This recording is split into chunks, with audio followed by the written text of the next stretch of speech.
Bagaimana nak mahir dalam ilmu nahwu saraf? Oh pula dah. Ilmu nahwu saraf, ilmu alat lah dah. Dia yang kalau sebelah Nusantara ni yang pandai ilmu alat orang Patani. Okey, kalau kita nak lebih pandai ilmu alat, pergi belajar di Patani. Nampak? Okay, pondok-pondok di sana lebih ilmu alat. Dengan nahwu saraf, bayan, ma'ani, badi', tasrif, apa benda isti'arah, apa benda ni makulat, apa benda arut dan sebagainya. Sangat hebat di sana. Kalau di pesantren di Indonesia, mereka lebih pada ilmu fiqh. Batu orang Patani ramai yang hafal matan-matan nahwu saraf. Kalau orang Indonesia, orang pesantren pondok ramai yang hafal matan-matan fiqh. Nampak? Di sana orang jual ikan, orang jual ikan di Cirebon, di Jawa Timur, hafal Minhat Talibin. Minhat Imam Nawawi hafal. Faham? Orang jual ikan di Patani hafal Alfiah Ibnu Malik. Kitab-kitab besar hafal. Nah. Muslimat di Patani ayung buah anak baca Alfiah.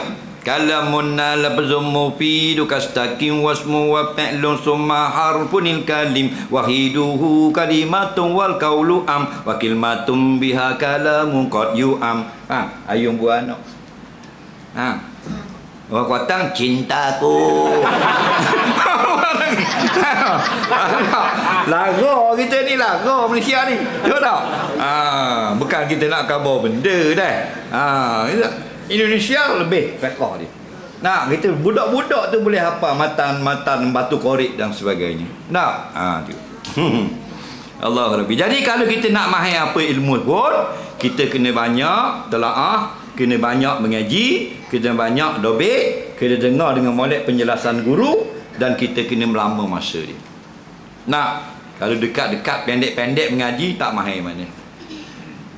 Tok Kenali tulis dalam satu manuskrip, dia kata zaman aku mengaji dengan Syekh Ahmad Patani di Mekah, orang yang tak laki 25 tahun dipanggil ibtidai, budak baru. 25 tahun budak baru. Kita 2 minggu mari kuliah, setan kata Syekh mau macam Imam Syafi'i dah. Kita pun jawab dekat-dekat dah pasal. 2 minggu baru mari kuliah macam Imam Nawawi dah berada. Anak nak buat gua ni.